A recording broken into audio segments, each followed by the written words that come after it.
وہ جو تمہارے اندر نور اکٹھا ہو گیا وہ اس تمہاری نماز کو عرش مولا میں پہنچائے گا. پھر تم نماز پڑھو گے وہ بھی عرش مولا میں، تلاوت کرو گے وہ بھی عرش مولا میں، عطا کہ تم بات کرو گے وہ بھی عرش مولا. اب یہ مومن کا درجہ ہے. اس کے بعد پھر ولایت شروع ہو جاتی ہے. اب ولایت کیا ہے؟ جب ہر وقت اللہ اللہ ہوتی ہے، نس نس میں جاتی ہے، تو تمہارے اندر جو روحیں ہیں وہ بھی اللہ اللہ کرنا شروع کر دیتی ہیں. پھر جب وہ اللہ اللہ کرنا شروع کر دیتی ہیں تو یہی مسجد، یہی کعبہ، یہی گل گلزار جنت ہے. ان کے لیے یہی پھر مسجد بن جاتی ہے، یہی گل گلزار جنت بن جاتی ہے. اللہ اللہ کے نور سے ان کی پرورش ہونا شروع ہو جاتی ہے. وہ اس جسم میں طاقتور ہو جاتی ہے نور کے طاقت سے. تم نے خواب میں دیکھا ہوگا کہ دوسرے شہر میں گھومتے ہو، وہ تمہارے اندر ایک مخلوق ہے، شیطانی مخلوق ہے، نفس ہے، وہ شیطانوں میں گھومتا رہتا ہے. اب باقی مخلوقیں بھی جاگ اٹھی وہ نورانی طاقت سے. تم نے سوچا حضور پاک کیا کریے، وہ اس سینے سے نکلی حضور پاک کے قدموں میں.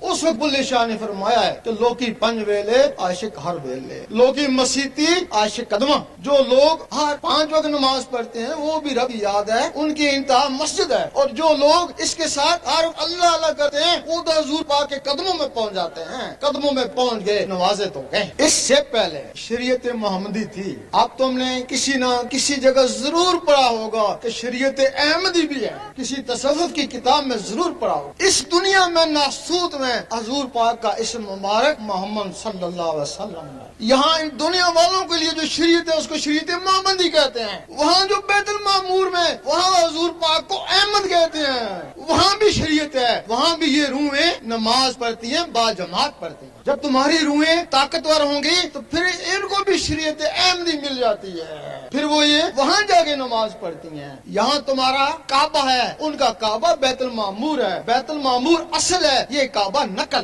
اللہ تعالیٰ نے ابراہیم علیہ السلام کو بیت المعمور دکھایا کہ اس قسم کا کعبہ اس دنیا میں بنا. یہاں تمہارا یہ نقلی جسم ہے، وہاں تمہاری اصلی روحیں ہیں. ان کو موت ہے جس جسم کو، ان کو موت نہیں ہے. اور وہ روحیں شریعت احمدی والی اس وقت تک سر نہیں اٹھاتی جب تک اللہ جواب نہ دے، لبیک یا عبدی.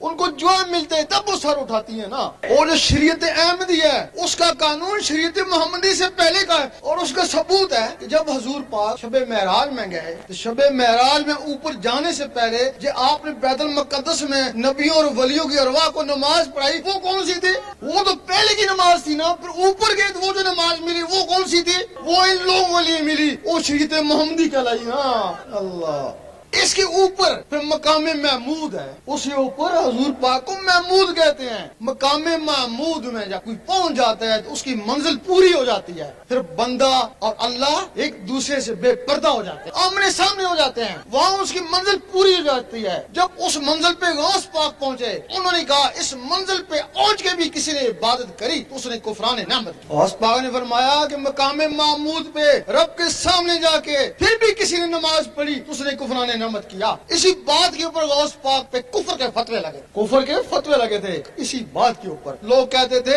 کہ نماز حضور پاک کو معاف نہیں ہے تو ولیوں کو کیسے معاف ہوگی. یہی کہتے ہیں نا بھائی حضور پاک کو نماز کی کیا ضرورت تھی؟